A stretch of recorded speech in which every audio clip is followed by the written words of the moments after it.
সবচেয়ে বেশি মানবাধিকার লঙ্ঘনের দল হিসেবে বিএনপির অনেকেরই সেখানে নাগরিকত্ব হয়েছিল এবং মনোনয়ন নিশ্চিত হওয়ার সঙ্গে সঙ্গে তারা সেই নাগরিকত্ব প্রত্যাহারের জন্য আবেদন করেছিলেন।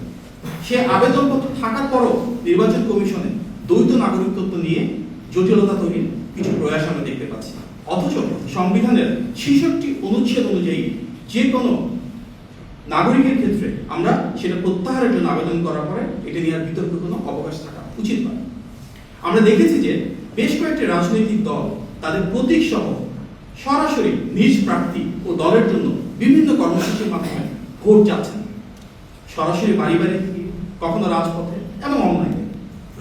অথচ বিএনপির চেয়ারম্যান জনাব তারেক রহমান ব্যক্তিগত সফরে তার নানির কবর জিয়ারত কিংবা মাওলানা ভাসানী অথবা গণ অভ্যুত্থানের শহীদ আবু সাঈদ, শহীদ ওয়াসিম আকরাম সহ অন্যান্য শহীদদের কবর জিয়ারতের উদ্দেশ্যে বগুড়া, উত্তরবঙ্গ এবং দেশের অন্যান্য জায়গায় যেতে চাইলেও সে ব্যক্তিগত ও ধর্মীয় সফরকে স্থগিত করার জন্য নির্বাচন কমিশন থেকে ওনাকে আন্তরিকভাবে অনুরোধ করা হয়। সেই অনুরোধকে সর্বোচ্চ সম্মান জানিয়ে তিনি তার পূর্ব নির্ধারিত যে সফর সেটি বাতিল করেছেন। গণতন্ত্রের আকাঙ্ক্ষাকে ধারণ করে তিনি সেটিকে বাতিল করলেও অন্যান্য অনেক রাজনৈতিক দল এবং নেতারা প্রতিনিয়ত আচরণবিধি লঙ্ঘন করে যাচ্ছেন। সেই ক্ষেত্রে আমরা মনে করি নির্বাচন কমিশনের সবার জন্য সমতা নিশ্চিত করা প্রয়োজন। এই নির্লিপ্ততা থেকে বেরিয়ে আসলে সবার জন্য সেটি আরো বেশি বোধগম্য হবে। এটি দুঃখজনক যে নির্বাচনকে কেন্দ্র করে সামাজিক যোগাযোগ মাধ্যমে ব্যাপক অপপ্রচার চলছে, miss information, disinformation, character assassination করা হচ্ছে। এর প্রেক্ষিতে বিএনপি ইতিমধ্যে নির্বাচন কমিশনে ফ্যাক্ট চেকিং সেল গঠনের দাবি উত্থাপন করেছে। আমরা আহ্বান জানাই দেশ জুড়ে সেই ফ্যাক্ট চেকিং সেল যেন অতি দ্রুত কার্যকর করা হয়, যেন অপপ্রচার এবং অপতথ্যের বিরুদ্ধে নির্বাচন কমিশন একটি কঠোর অবস্থান গ্রহণ করে।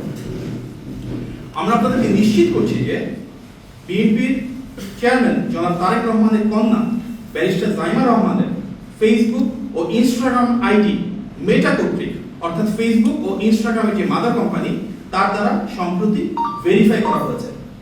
ব্লু টিক দেওয়া এই দুটি সোশ্যাল মিডিয়া হ্যান্ডেল ছাড়া ফেসবুক এবং ইনস্টাগ্রামে যে দুটো রয়েছে এর বাইরে তার আর কোনো অফিসিয়াল সোশ্যাল মিডিয়া বা অ্যাকাউন্ট নেই।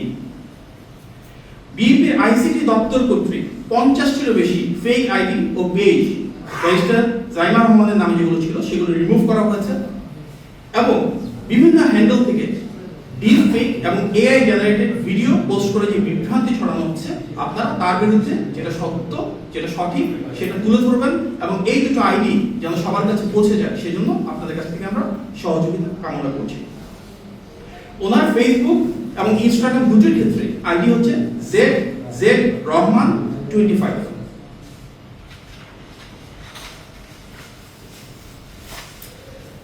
বিএনপি চেয়ারম্যান জনাব তারেক রহমানের স্ত্রী ডাক্তার জোবাইদা রহমানের নামেও অনেকগুলো ফেক ফেসবুক পেজ এবং আইডি খোলা হয়েছে। আমরা নিশ্চিত করছি এসব পেজ দিয়ে যেসব এআই দিয়ে বানোয়ার মিথ্যা ভিডিও ছড়ানো হচ্ছে এগুলোকে যেন কেউ আমলে না নেন, কারণ ডাক্তার জোবাইদা রহমানের নামে কোনো সোশ্যাল মিডিয়ার অ্যাকাউন্ট, আইডি বা পেজ নেই। ওনার নামে একটি আইডি নেই, পেজ নেই, সোশ্যাল মিডিয়া অ্যাকাউন্ট নেই। সুতরাং আমরা আহ্বান জানাচ্ছি কাউকে বিভ্রান্ত যেন না হওয়ার জন্য। নির্বাচনের সময় গণমানুষের সাথে সম্পৃক্ততা তৈরির লক্ষ্যে বিএনপি ইতিমধ্যে একটি কল সেন্টার চালু করেছে বলে নিশ্চয়ই আপনারা জানেন না।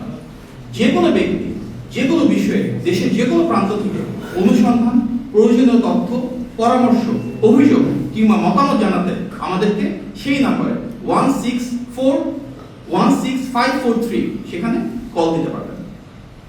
সুতরাং 16543 এই কল সেন্টারের নাম্বারটিতে ফোন দিয়ে যে কোনো বিষয়ে আমাদেরকে পরামর্শ, মতামত, অভিযোগ জানালে আমরা বিএনপি থেকে সেই বিষয়ে পরবর্তী উদ্যোগ গ্রহণ করব। বিএনপি প্রণীত বিভিন্ন পলিসি জনমত তৈরি ও গঠনমূলক সমালোচনা গ্রহণের লক্ষ্যে আমরা ইতিমধ্যে ম্যাচ মাই পলিসি কার্যক্রম শুরু করেছি, যে ওয়েবসাইটের লিংক হচ্ছে www.matchmypolicy.net। আমরা অবহিত করছি যে ম্যাচ মাই পলিসি এর মাধ্যমে বিএনপির প্রতিটি সেক্টরের মূল পলিসি বিষয়ে যে কেউ চাইলে তার ব্যক্তিগত মতামত জানাতে পারবেন, পছন্দ অপছন্দ জানাতে পারবেন, সেই পলিসির ক্ষেত্রে হ্যাঁ বা না বলতে পারবেন। এর মূল উদ্দেশ্য হলো জনগণের ক্ষমতায়নের দল হিসেবে আমরা যখন ম্যানিফেস্টো প্রণয়ন করব তখন যেন প্রত্যেকের মতামতকে সম্মান এবং প্রাধান্য দিতে পারি। আমাদের সম্মানিত চেয়ারম্যান জনাব তারেক রহমান তার আনুষ্ঠানিক নির্বাচন কার্যক্রম শুরু করবেন আগামী 22শে জানুয়ারি সিলেট সফরের মধ্য দিয়ে। এই বিষয়ে পরবর্তীতে আমাদের দলের পক্ষ থেকে বিস্তারিত জানানো হবে।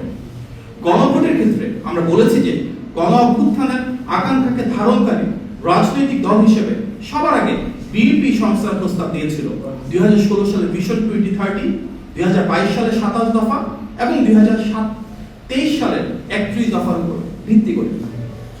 জাতীয় ঐকমত্য কমিশনে বিএনপি যেভাবে অত্যন্ত আন্তরিকতা ও গুরুত্বের সঙ্গে সংস্কারের পক্ষে অবস্থান নিয়েছিল, সে আলোকে বাংলাদেশের ইতিহাসে সংস্কারের ধারক, বাহক ও জনক রাজনৈতিক দল হিসেবে জুলাই চার্টারে আমাদের অবস্থান ও প্রণীত নোট অফ ডিসেন্ট অনুযায়ী বিএনপি গণভোটে হ্যাঁ এর পক্ষে অবস্থান নিচ্ছে, যা ইতিমধ্যে বিএনপির শীর্ষ নেতৃত্ব থেকেও জানানো হয়েছে।